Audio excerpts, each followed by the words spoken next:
The morning sun, usually Alex's favorite part of the day, glinted off the pristine, dark panels of his roof, casting a deceptively ordinary sheen over what lay beneath. He was halfway through his meticulously brewed pour-over, scrolling through an endless feed of tech news, when the crisp, official-looking envelope slid through his mail slot. Its thick, recycled paper felt heavy in his hand, bearing the familiar, uninspiring logo of the Cypress Creek Homeowners Association. Alex, man whose life revolved around the elegant dance of data and design, rarely paid mind to such mundane missives. The HOA was a distant hum in the background of his otherwise innovative existence, a necessary evil for living in the meticulously manicured suburban haven of Cypress Creek. He tore it open, his thumb catching slightly on the pristine seal, expecting the usual newsletter about lawn maintenance schedules or the annual block party. Instead, 2 words, bolded and underlined, leapt off the page. Final notice, a jolt, sharp and unwelcome, went through him. Final notice, for what? His mind raced through every possible infraction. Had his prized rosemary bush somehow overgrown its allotted height? Had a stray leaf dared to land on Mrs. Henderson's perfectly swept sidewalk again? He scanned the document, his brow furrowing deeper with each passing line. Violation of architectural guidelines. Non-conforming exterior modification. Roof structure. Failure to remedy. Substantial fine incurred. A fine.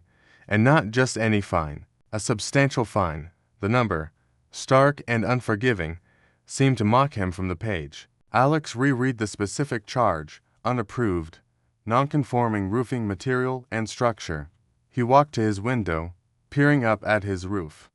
From this angle, it looked the same as always, a sleek, seamless expanse of dark, almost black material, unlike the variegated shingles of his neighbors, but in no way garish or out of place.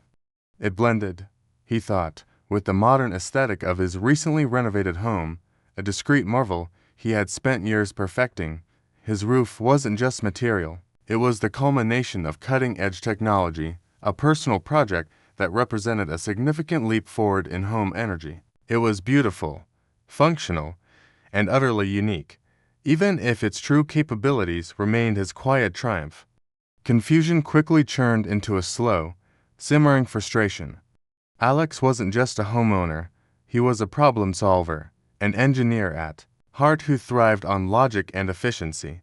This notice, however, was illogical, inefficient, and, frankly, insulting. He prided himself on adhering to rules, especially those that maintained the serene environment of Cypress Creek. He remembered poring over the HOA's extensive architectural guidelines before starting his renovation, meticulously ensuring every aspect of his home's exterior would fall within their parameters. He recalled sending them detailed blueprints, material samples, and an exhaustive explanation of his proposed roofing solution months ago. He had received a terse, one-line email back, received. No further action required at this time. He'd interpreted that as a tacit approval, a bureaucratic nod that his innovative approach, while perhaps unusual, wasn't prohibited. Now, this aggressive, accusatory letter, bypassing all previous communication, felt like a direct assault on his intelligence and integrity. He scrolled through his emails, searching for that old correspondence, his fingers flying across the keyboard with increasing agitation. He found it, the email, dated nearly 8 months prior, detailing his integrated photovoltaic array and its low profile, seamless aesthetic. He had even attached simulations of how it would appear from the street. How could they call it non-conforming when he had gone to such lengths to ensure it did conform, both to their rules and to his vision of sustainable living? The morning calm shattered. Alex pushed his coffee mug aside, the warm ceramic now cold against his palm. His mind, usually a fortress of calm, logical thought, was besieged by a rising tide of indignation.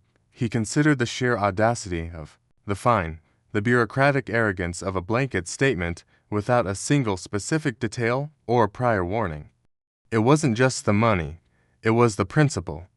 His roof was more than just a covering, it was a testament to his belief in progress, in harnessing the unseen forces around us to create a better, more efficient world. It looked like any other high-end, dark, sleek roof, blending in perfectly, perhaps even more aesthetically pleasing than the standard asphalt shingles that faded and stained over time. But its secret lay in its seamless integration, its ability to generate power without visible solar panels, without the bulky, clunky appearance that often drew the ire of HOAs. It was a silent, powerful guardian of his home's energy independence, a quiet rebellion against inefficiency. Now, this very quietness, this discreet innovation, was being labeled a violation. Alex stared at the final notice again, his jaw tightening. This wasn't just about a fine. This was about ignorance meeting innovation, bureaucracy stifling progress. He knew, with a certainty that hummed in his very bones, that he couldn't let this stand. He needed to understand the HOA's sudden aggression, to delve into the heart of their reasoning, or lack thereof. This wasn't just a fine. It was a challenge, and Alex, the quiet innovator, was about to meet it head-on.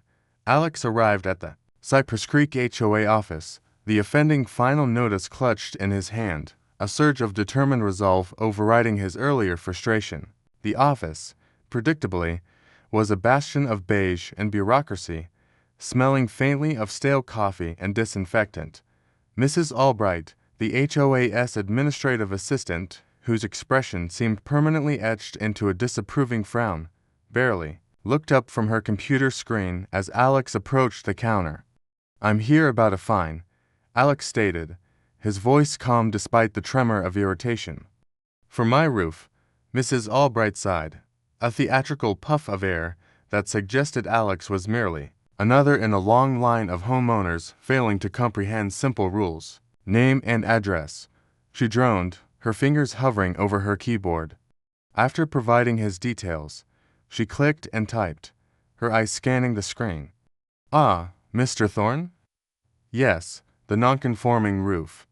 You're already past due on the initial fine, and a secondary penalty has been applied."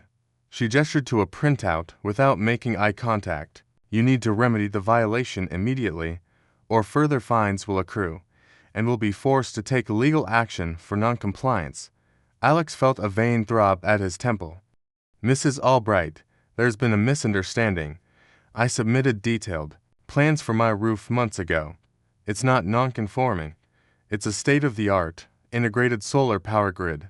He watched her reaction, expecting a flicker of understanding, perhaps even a hint of curiosity. Instead, her frown deepened. "Solar panels are specifically prohibited in Cypress Creek unless they are completely out of sight from public view and do not alter the aesthetic integrity of the property," she recited, as if reading from a sacred text. "Your roof is clearly visible." Alex leaned forward, trying to keep his voice level. "But that's the point, Mrs. Albright. It looks like a regular, high-end roof. It's designed to be visually seamless. There are no bulky panels, no visible racking. It's built into the very structure of the shingles themselves. This isn't your grandfather's solar array." He pulled out his phone, ready to show her a 3D rendering, a video demonstrating its subtle integration. Mrs. Albright held up a hand, stopping him cold. "Mr. Thorne, our guidelines are clear. Any modification to the approved roofing material that deviates from the original design or approved list is non-conforming. We do not approve state-of-the-art or integrated solutions that are not explicitly on our pre-approved materials list. It's black, it's shiny, and it's not asphalt or clay tile. It doesn't match the neighborhood's aesthetic." Her tone was as unyielding as concrete. This was worse than he'd imagined. It wasn't just ignorance. It was a willful refusal to engage with anything outside their narrow definitions. "But it generates clean energy, significantly reduces my carbon footprint, and lowers my electricity bills by over 90%. Alex pressed, his voice rising slightly in exasperation. "It's a technological marvel, designed for minimal visual impact. It's called an invisible solar roof for a reason. He explained how the individual cells were laminated directly onto flexible, durable shingles that interlocked perfectly, creating a monolithic surface.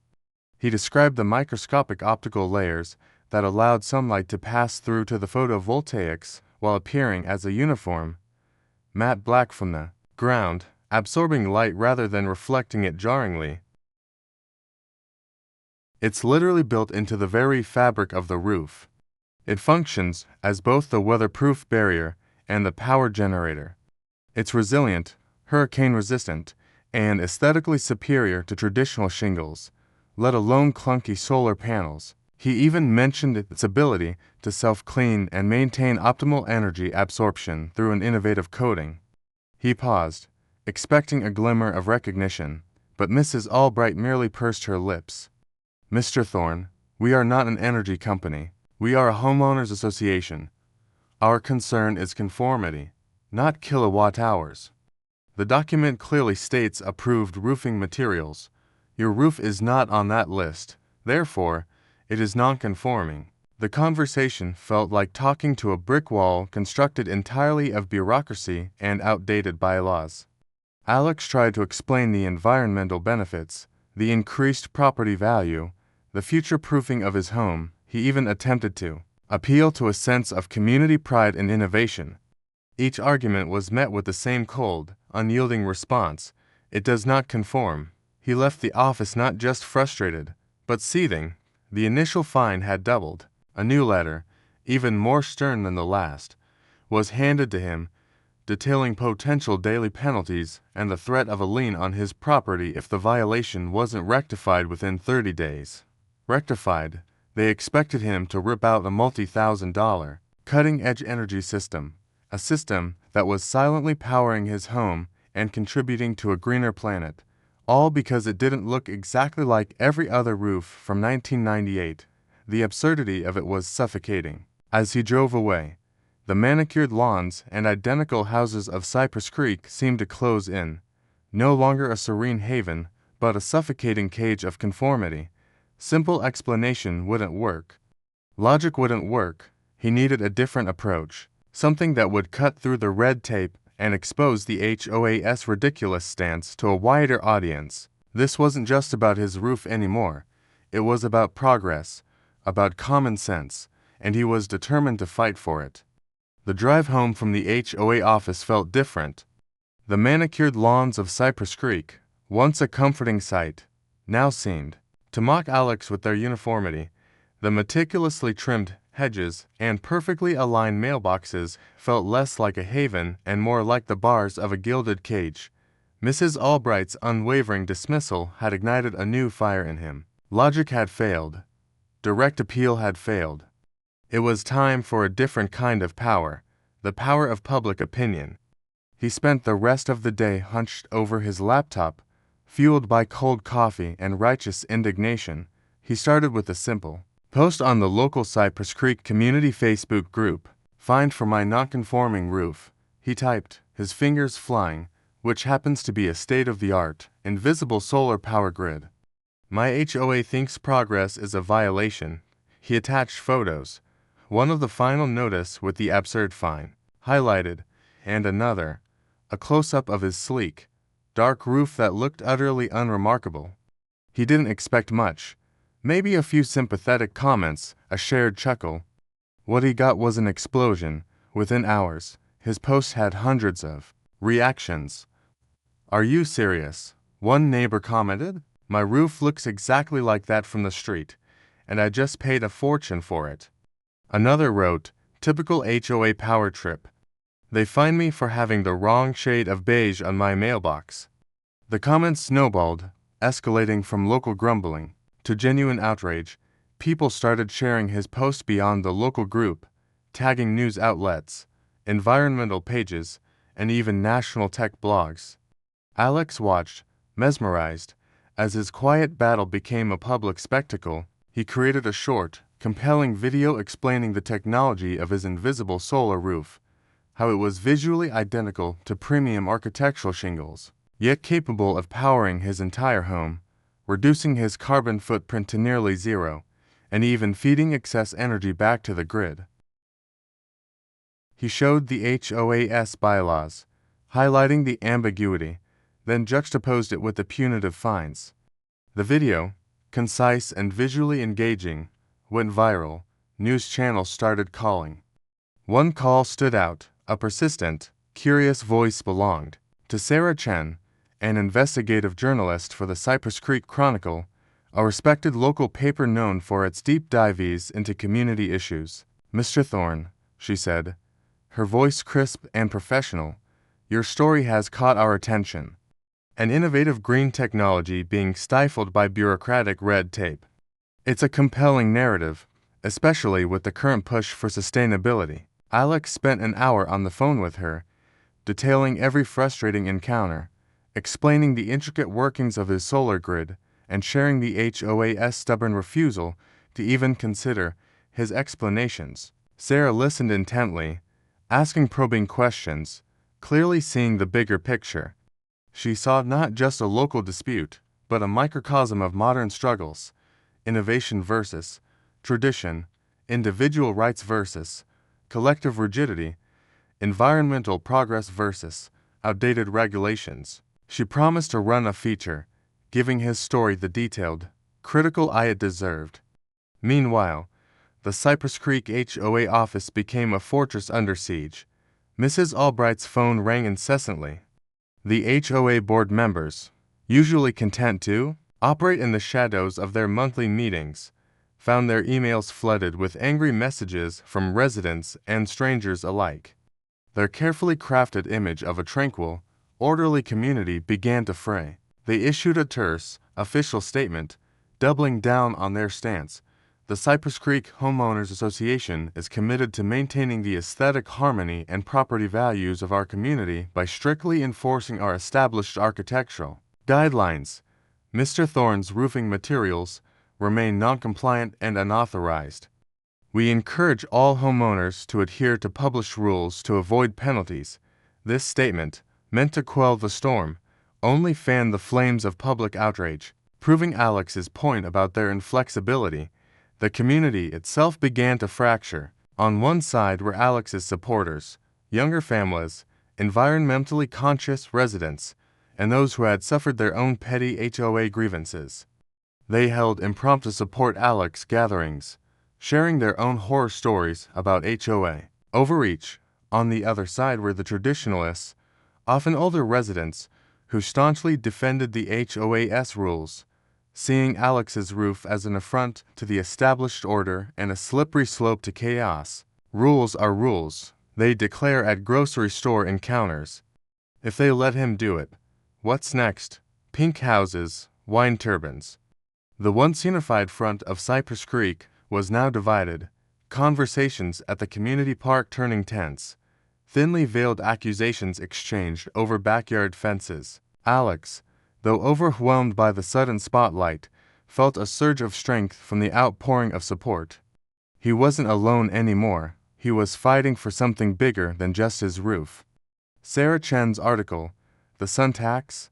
How a Cutting-Edge Solar Roof Became an HOA Violation," hit the presses and quickly spread online. It was meticulously researched, quoting experts on solar technology and legal precedents, and painting the HOA's actions in a damning light. The local news channel picked it up, running a segment that featured aerial footage of Alex's invisible roof and interviews with outraged residents. The pressure mounted on the HOA.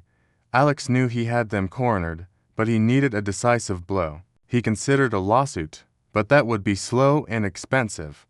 He needed something more impactful, more immediate, a direct demonstration that would leave no room for doubt or misinterpretation. A public event, perhaps, a challenge that would force the HOA to confront the undeniable truth of his innovation, not just on paper, but in plain sight. He began meticulously planning his next move, knowing the eyes of the community, and perhaps even the nation, were now upon him. The storm descended upon Cypress Creek with a ferocity rarely seen in the tranquil suburban haven.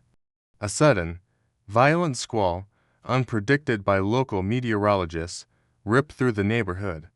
Lightning cracked across the darkening sky, followed by an ominous, drawn-out groan as a massive oak tree, centuries old, succumbed to the wind's fury, crashing directly into the main power lines just outside the community's entrance. The world plunged into an instant, unsettling darkness. Streetlights flickered and died. The comforting hum of air conditioners ceased. Alarm systems blared erratically before falling silent. Across Cypress Creek, a collective gasp turned into murmurs of frustration as residents realized they were entirely without power. In the oppressive humidity that immediately followed, the silence was broken only by distant sirens and the nervous chatter of neighbors emerging onto their porches, flashlights in hand. In his meticulously designed home, Alex was unfazed. As the lights died across the neighborhood, his own house remained bathed in a soft, steady glow. The air conditioning continued to hum. The refrigerator's gentle thrum was uninterrupted. His monitors, usually displaying lines of code or design schematics, now showed a real-time readout of his invisible solar roof's performance, a robust, continuous energy output, effortlessly powering his entire home. He prepared for this, not specifically for a storm, but for any scenario where his grid's capabilities could be demonstrated beyond a technical presentation. This was his moment. News of the widespread outage spread like wildfire, compounded by the inability to charge phones or access the internet for many. Sarah Chen, the tenacious journalist, quickly found her way to Alex's doorstep, her face illuminated by the powerful beam of her own tactical flashlight. Her eyes widened as she approached Alex's house, a beacon of light in the darkened street. "Alex, you have power," she exclaimed, her voice a mix of awe and journalistic excitement. "How is this possible?"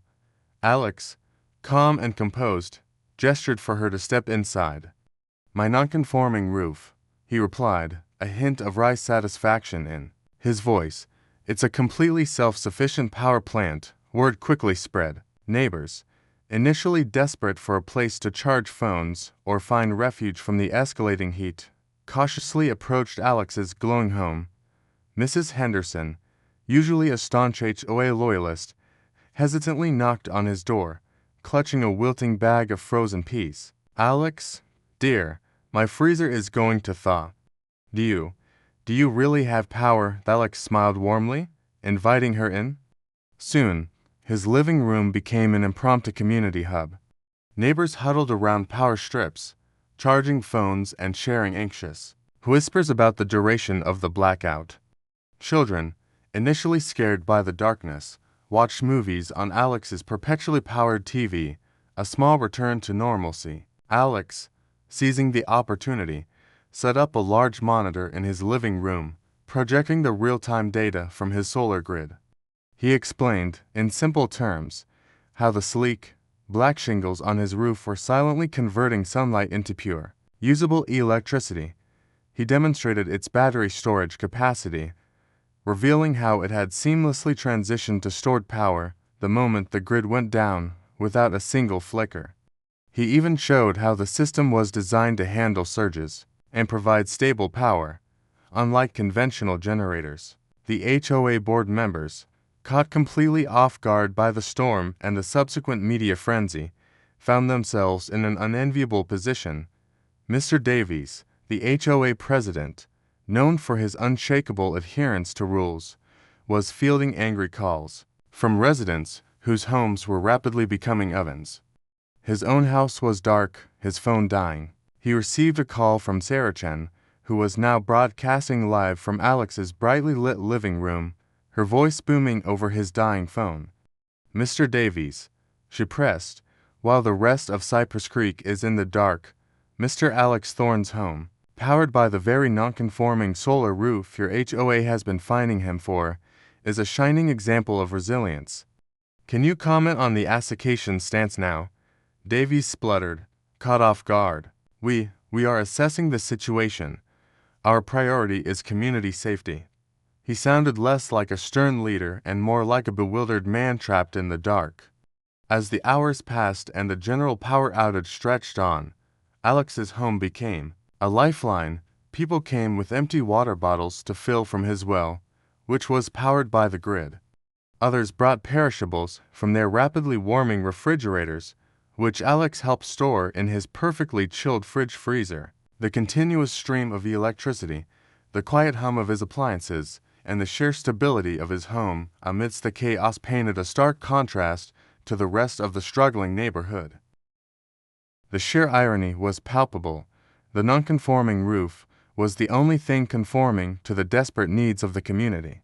Finally, after what felt like an eternity, the main power grid flickered back to life for the rest of Cypress Creek. A collective cheer went up from the tired but grateful neighbors gathered at Alex's house. But the return of power didn't diminish the impact of what they had witnessed, it amplified it. Everyone had seen, firsthand, the incredible, undeniable value of Alex's non-conforming roof. The local news footage, showing the brightly lit house amidst the darkened street, went national. Social media exploded with praise for Alex and condemnation for the HOA. The once rigid lines of conformity in Cypress Creek had been irrevocably blurred, replaced by a new understanding of true innovation and resilience. The HOA's authority, once absolute, now stood exposed as short-sighted and arbitrary, its bylaws looking antiquated against the backdrop of a crisis averted by the very technology they had tried to suppress. The immediate aftermath of the Cypress Creek blackout was a flurry of activity, unlike anything the usually sedate neighborhood had ever witnessed. The return of power didn't erase the memory of the long, sweltering hours spent in the dark, nor the indelible image of Alex Thorne's home, a solitary beacon of light and life. The local news channel, having captured the dramatic contrast, ran the story on repeat, quickly picked up by national affiliates. Alex, the quiet innovator who once shunned the spotlight, found himself thrust into it, the face of a new kind of energy revolution. Interviews flooded his schedule. Journalists from major networks landed on his lawn, eager to dissect the invisible solar roof that had saved a community. The Cypress Creek Homeowners Association, however, found themselves in the eye of a different storm, a public relations disaster of epic proportions. Their phones, once ringing with demands for conformity, now buzzed with outraged residents and scathing media inquiries. Mr. Davies, the HOA president, along with the entire board, was subjected to an emergency meeting, not behind closed doors, but in a packed community center. Broadcast live online, the atmosphere was charged. Residents, emboldened by Alex's stand and the undeniable proof of his technology, spoke with unprecedented fervor. They recounted their fear during the blackout, their gratitude for Alex's generosity, and their collective frustration with the HOA's archaic rules. The pressure was immense, undeniable. Finally, Mr. Davies, his face etched with exhaustion and a newfound humility, made the official concession. The Cypress Creek Homeowners Association, he began, his voice uncharacteristically subdued, has reviewed its policies in light of recent events. We acknowledge that our interpretation of non-conforming materials regarding Mr. Thorne's innovative roofing system was, shall we say, short-sighted.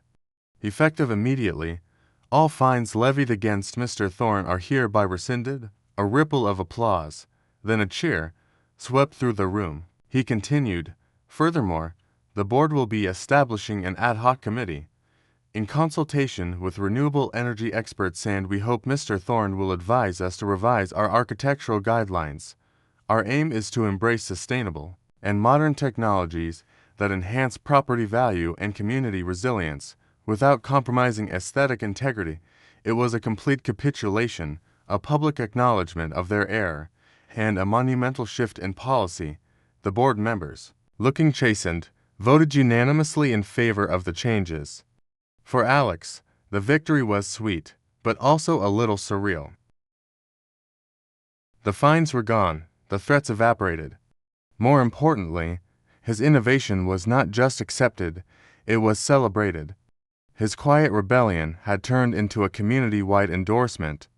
Within weeks, the HOA adopted a new, forward-thinking policy. dubbed the Thorne Amendment by local residents, which explicitly encouraged the adoption of integrated renewable energy systems that met certain performance and aesthetic standards. They even established a grant program to help residents offset the initial costs of similar installations, turning their past rigidity into a pioneering spirit. The impact of Alex's story, however, reverberated far beyond the tree-lined streets of Cypress Creek. The national news coverage brought his invisible solar roof to the attention of developers, architects, and homeowners across the country. His phone rang constantly with inquiries, not just about his specific technology, but about the broader concept of blending cutting-edge sustainable solutions with traditional aesthetics. He received invitations to speak at technology conferences, urban planning forums, and even congressional hearings on renewable energy policy. What began as a personal battle against a local HOA evolved into a powerful narrative about the need for systemic change. Alex found himself becoming an accidental advocate for modern, integrated green technologies. He consulted with other HOAs, struggling with similar outdated bylaws, helping them understand the benefits and implement sensible policies. He partnered with manufacturers of similar invisible solar solutions, helping them refine their products and bring them to a wider market. His journey became a blueprint for challenging bureaucratic inertia with undeniable evidence and public support. Communities that had previously resisted solar due to aesthetic concerns began to reevaluate their positions, spurred by the clear benefits demonstrated during Cypress Creek's blackout. It sparked a quiet revolution in residential energy, proving that sustainability didn't have to be visually intrusive or violate neighborhood character. Months later, as the season shifted, Alex often found himself on his porch, a fresh pour-over in hand, watching the sun climb over Cypress Creek. His roof, still silently generating power, blended seamlessly with the evolving landscape. Many of his neighbors, inspired by his story and the HOA's new policies, had begun installing their own versions of integrated solar technology. The subtle, dark glint of solar shingles could now be seen on a dozen rooftops down his street, a quiet testament to progress. The once uniform neighborhood was slowly, beautifully, transforming, not losing its charm but gaining a new, sustainable identity. Alex reflected on the journey. It had been frustrating, maddening, and, at times, utterly exhausting. But it had also been profoundly rewarding.